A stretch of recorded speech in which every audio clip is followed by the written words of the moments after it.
दोस्तों,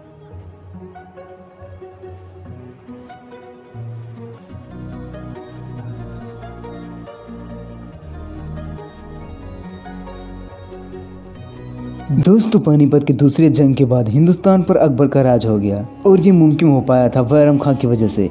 अकबर की दरबार में एक धाय माँ थी जिसका नाम माँ मंगा था। उन्होंने बचपन में अकबर का पालन पोषण किया। यही वजह है कि अकबर उसे अपनी माँ का दर्जा देता था और उनकी सब बात को मानता था। माँ मंगा बैरम खां के हमेशा खिलाफ रहती और अकबर को बैरम खां के खिलाफ भड़काती रहती। अकबर ने अधिकतर समय काबुल हुमायूं के छोटे भाई हिंदल के पास बिताए। अकबर का विवाह 1556 ईस्वी में हिंदल की बेटी रुकैया बेगम से हुआ। दरअसल हुमायूं ने मरने से पहले अकबर की 9 साल की उम्र में रुकैया बेगम से मंगनी कर दी थी और 1556 ईस्वी में इनका विवाह हुआ।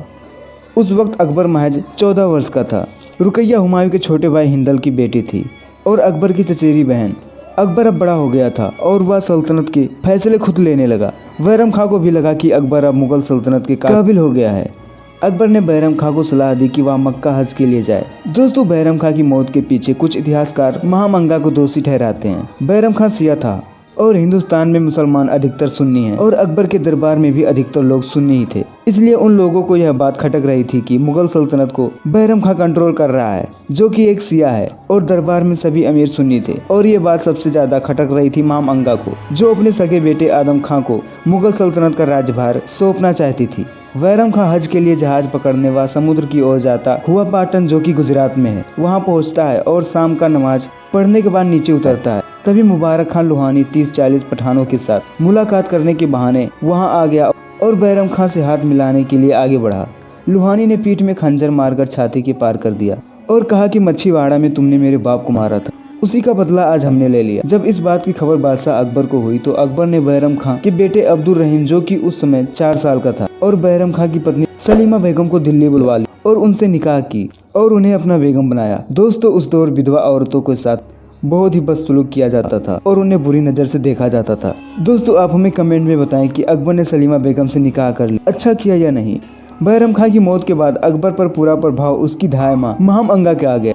उसके बाद अकबर ने दरबार से महामंगा को भी निकाल दिया, क्योंकि महामंगा धीरे धीरे मुगल सल्तनत की नींव को खोखला कर रही थी। दोस्तों, भारतीय इतिहास में सम्राट अशोक को छोड़कर शायद ही कोई ऐसा होगा जो किसी भी मायने में अकबर का मुकाबला कर सकता है। अकबर में ही हिंदुस्तान को एक धागे में पिरोकर रखने की क्षमता थी। अकबर ने कुछ ऐसे कदम उठाए जो आने वाली पीढ़ी राजाओं व्यवस्था के लिए मील के पत्थर साबित हुए, जैसे धर्मनिरपेक्षता, महिलाओं को बराबरी का अधिकार, उसकी प्रशासनिक व्यवस्था, मनसबदारी, भूमि सुधार के लिए पहल की। अकबर को करीब से पढ़ने और समझने वाले लोग उसे दैवीय शक्ति से परिपूर्ण मानते हैं। ये बात अकबर के नवरत्न या दरबारी नहीं बल्कि आज के जमाने के इतिहासकार तक मानते हैं। अकबर पर लिखी उनकी किताबों को आईने अकबरी से किसी भी मायने में कम नहीं समझा जाता है। दोस्तों, अब बात करते हैं कैसे हुई जोधा अकबर की शादी। राजस्थान के इतिहासकारों का कहना है कि आमेर के कछवार राजपूत राजा भारमल की बेटी जोधाबाई से अकबर की शादी हुई थी। देश की सत्ता पर मुगलों के काबिज होने के करीब 6 साल बाद यानी 1562 ईस्वी में एक बार अकबर ने अपने लाव लश्कर के साथ आमेर स्थित दरगाह शरीफ से लौट रहे थे। रास्ते में उनकी मुलाकात राजा भारमल से हुई। भारमल ने उनसे शिकायत की कि मेवात का हकीम गवर्नर उन्हें आए दिन परेशान करता है और उनसे मनचाहा कर वसूलता है।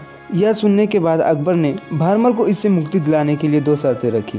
पहली, राजा भारमल स्वयं उनके पास आकर मिन्नत करे और दूसरा कि अपनी बेटी की शादी जोधाबाई का अकबर से विवाह कर दे। उस समय अकबर की उम्र महज 20 साल थी। कुछ इतिहासकार ऐसा भी बताते हैं कि अकबर की मुलाकात पहले जोधाबाई से हो चुकी थी और उसकी खूबसूरती का कायल होकर दिल दे बैठा था। कर से राहत पाने और अपना राजपाट ठीक से चलाने के लिए भारमल ने अपनी बेटी जोधाबाई की शादी अकबर से करवा दी। हालांकि जोधाबाई की शादी होने के बाद अकबर ने कई और राजपूत राजकुमारियों से शादी रचाई, जैसे बीकानेर के राजा की बेटी, जोधपुर की राजकुमारी से और रोहिल्ला राजकुमारी रुक्मावती से भी।